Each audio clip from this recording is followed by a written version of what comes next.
Bonjour à tous et bienvenue pour cette vidéo d'électronique analogique où je vais vous présenter donc le filtre dérivateur. Donc on a le schéma du circuit qui est ici. Donc qu'est-ce qu'on remarque sur ce schéma? Donc on voit qu'on a un condensateur C ici, une résistance R ici, qui sont deux éléments qui sont dits passifs. On a un amplificateur opérationnel qui est ici, qui est un élément actif. Donc la présence de l'amplificateur opérationnel qui est actif contribuera à rendre ce filtre actif. Donc avant de commencer, pour que ça soit plus clair, on va identifier des éléments constitutifs du circuit. On va rajouter des choses sur le circuit afin de favoriser la compréhension. Donc là on a un signal d'entrée complexe VE bar, donc cela voudra dire qu'on a l'entrée qui se fait ici. On a une sortie complexe VS bar, donc la sortie sera ici. Donc là maintenant je vais indiquer mes courants. Donc une entrée accompagnée par un courant d'entrée que je vais appeler I bar.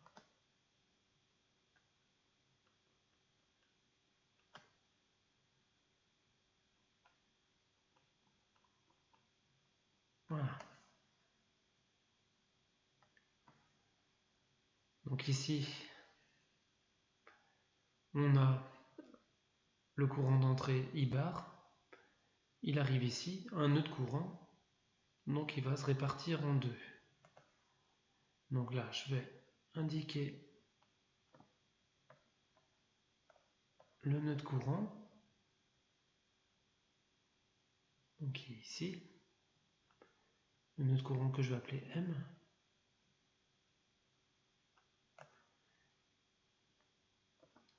Et à partir de ce nœud de courant, le courant d'entrée va se séparer en deux courants de sortie, deux courants de fuite. Donc le premier que je vais appeler I1,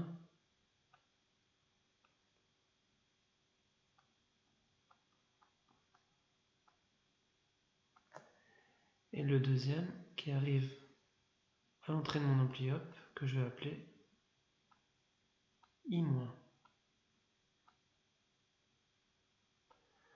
Donc voilà pour les courants. Donc après on va représenter les différentes tensions. Donc la tension d'entrée VE bar qui est déjà représentée. Au niveau du condensateur, donc je vais avoir une tension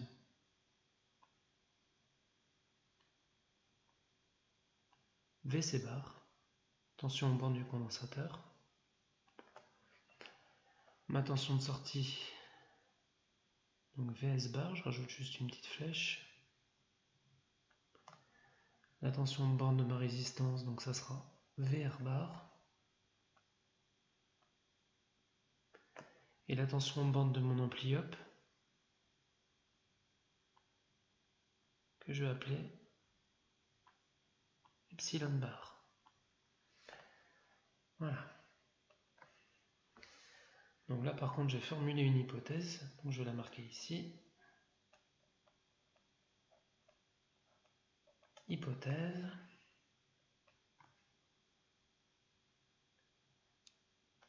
Donc l'AOP, l'amplificateur opérationnel, sera idéal. Un amplificateur opérationnel qui sera idéal, ça imposera deux choses. Donc on aura le courant I-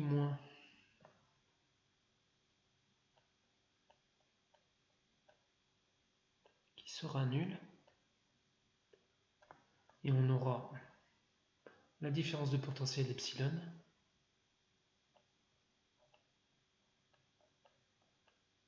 qui sera nul aussi. Voilà. Ma première hypothèse.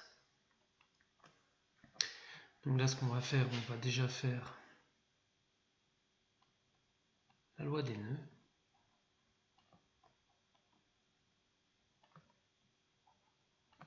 Donc en M, la loi des nœuds. Donc on avait dit que tout ce qui entre c'est égal à tout ce qui sort. La somme des courants entrants, c'est égal à la somme des courants sortants. Donc le courant entrant, donc avant le point M, donc ça sera I bar, ça sera égal à la somme des courants sortants, donc I1 bar, plus I-.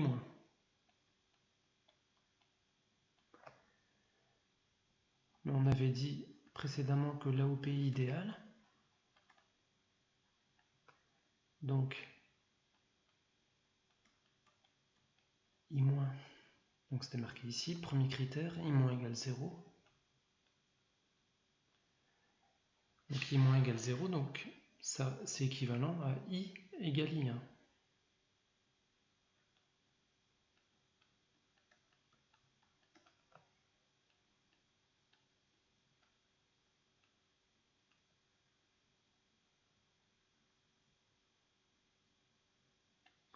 Donc là, on a la première chose qui est importante, donc on a I bar qui est égal à I1 bar. Donc ça veut dire que le courant est le même dans tous les éléments.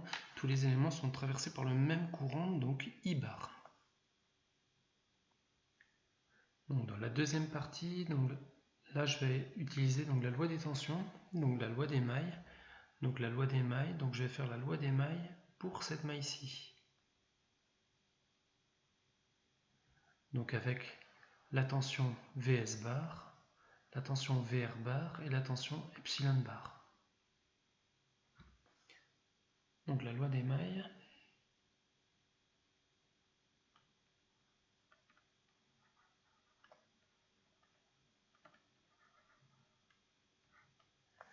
La loi des mailles. Donc la loi des mailles. Donc je vais aller dans ce sens-là.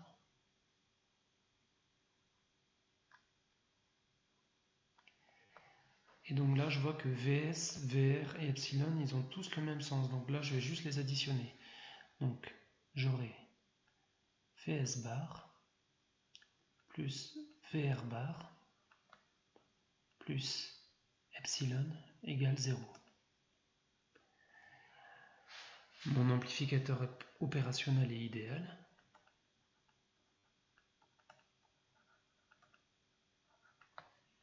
Donc, on l'avait marqué précédemment, epsilon égale 0.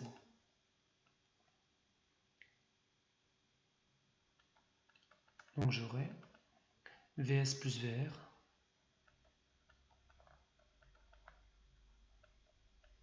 égale 0.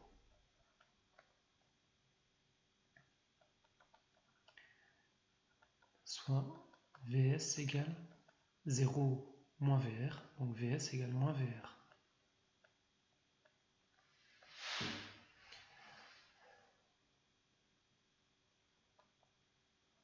On sait que Vr, c'est l'impédance fois le courant, avec l'impédance de la résistance qui est un réel qui correspond à la résistance, ce qui me donnera Vr égale R fois I bar. Mais Vs égale moins Vr, donc Vs égale l'opposé de R fois I, donc ça me donnera moins R fois I. Donc Vs égale moins R fois I.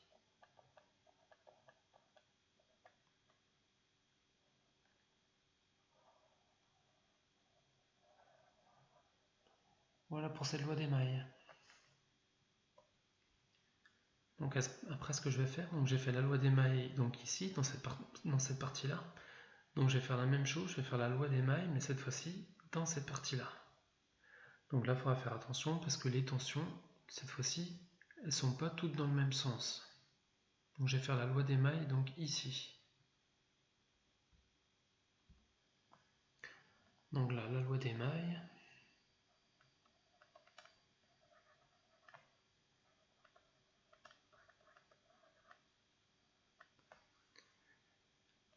Donc Je vais aller cette fois-ci dans ce sens-là. Donc là, j'ai ma tension d'entrée, la tension aux bornes du condensateur, donc qui est opposée à la tension d'entrée, et j'ai ma tension aux bornes de mon ampli up qui a le même sens que la tension d'entrée. Donc là, je vais écrire VE bar moins VC plus epsilon égale 0. Mon ampli up est idéal. Ampli up idéal, donc c'est la deuxième condition, donc on avait vu que epsilon égale 0.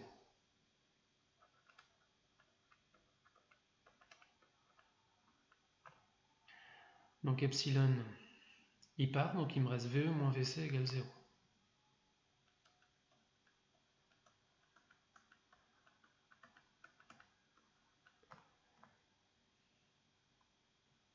Donc ce qui me fait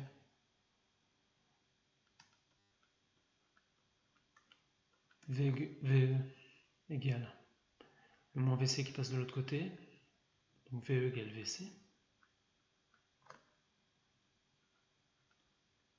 Mais on sait que VC, la tension de borne du condensateur, c'est l'impédance du condensateur fois l'intensité du courant, avec l'impédance du condensateur qui est égale à 1 sur JC oméga. Donc là, je remplace ZC par 1 sur JC oméga. VC, 1 sur JC oméga fois I. VE égale VC, donc VE c'est égal à ça.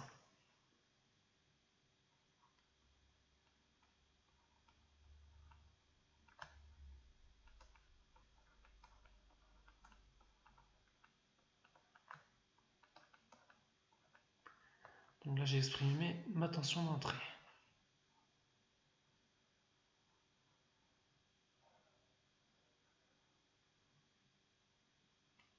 Voilà. Donc là, maintenant, on va pouvoir passer à la fonction de transfert.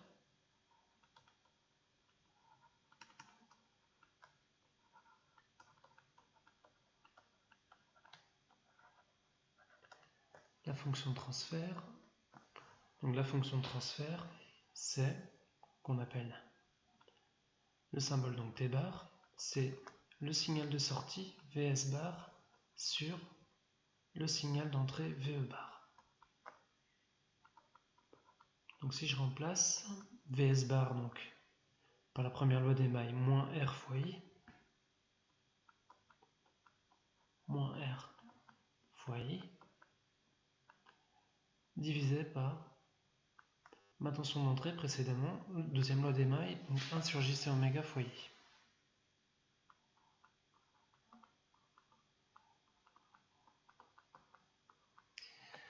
Donc là, dans ma division, on voit qu'au numérateur, on a I, au dénominateur, on a I. Donc on peut les enlever. I s'annule, donc il me reste moins R divisé par 1 sur JC oméga.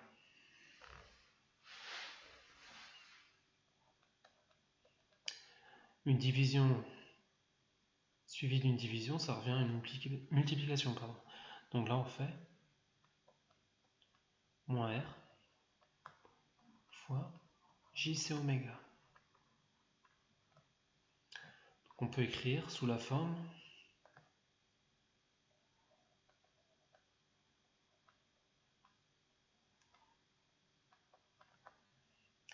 le moins R, on le met après le J. Donc je peux l'écrire aussi moins J RC oméga. Après, ce qu'on va faire,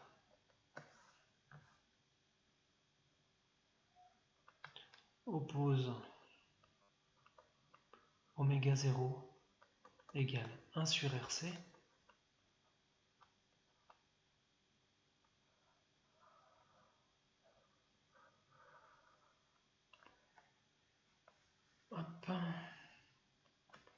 Donc là, si je pose oméga 0 égale 1 sur RC, j'aurai ma fonction de transfert qui sera égale à moins J oméga sur oméga 0. Voilà pour ma fonction de transfert. Elle sera égale à moins J oméga sur oméga 0. Donc après, je vais calculer le module de la fonction de transfert. Donc le module qu'on va appeler T. Hop. Donc j'avais T bar égale moins J oméga sur oméga 0.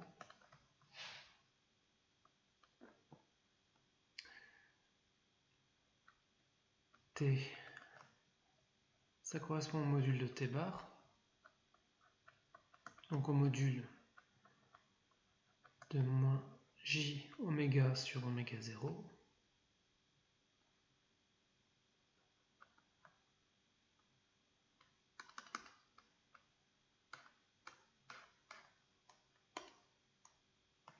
Donc moins J oméga sur oméga 0. Ce qui voudra dire que T, ça sera racine carrée de moins oméga sur oméga 0 carré. Donc, T, ça sera égal à oméga sur oméga 0. Voilà pour le module de T, la fonction de transfert. Donc après le gain, G. Donc le gain, la formule du gain, c'est G égale 20 log de T, sachant que T c'est oméga sur oméga 0. 20 log oméga sur oméga 0. On sait que log A sur B, c'est égal à log A moins log B. Donc ça passe en soustraction. Donc là, on fait la soustraction. Donc 20 log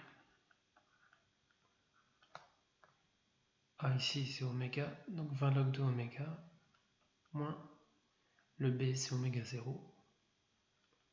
Donc moins 20 log de oméga 0.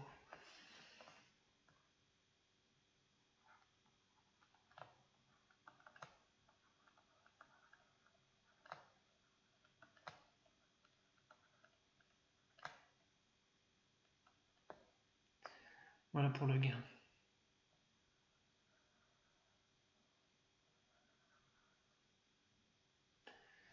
Donc qu'est-ce qu'on remarque?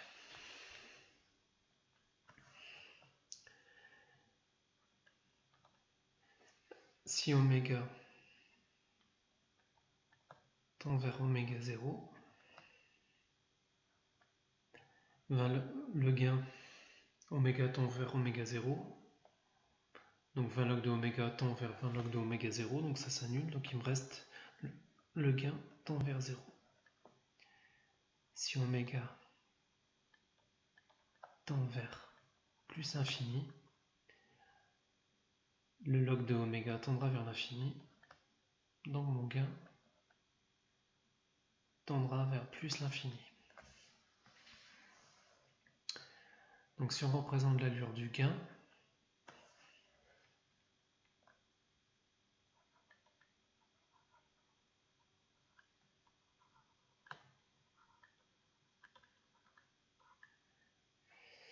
donc j'aurai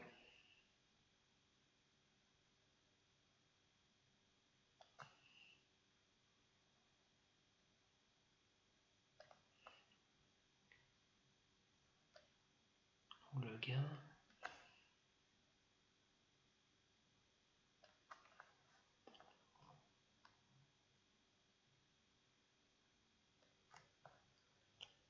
Donc là,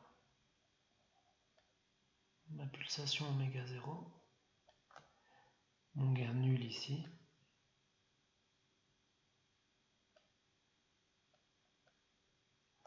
Si oméga tend vers oméga 0, le gain tend vers 0.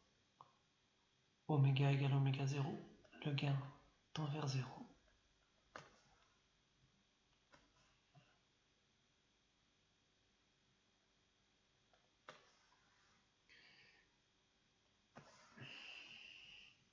Donc là,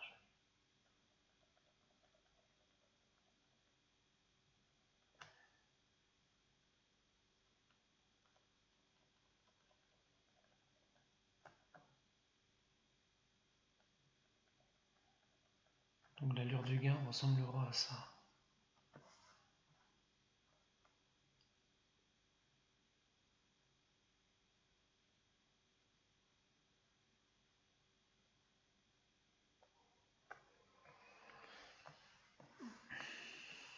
Donc ici,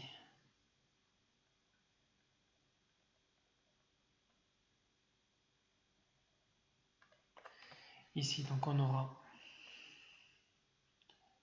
une décade.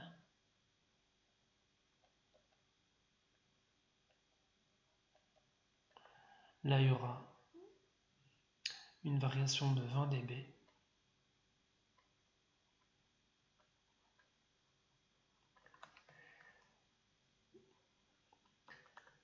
Donc le gain en fonction de la fréquence, avec une pente de 20 décibels par décade.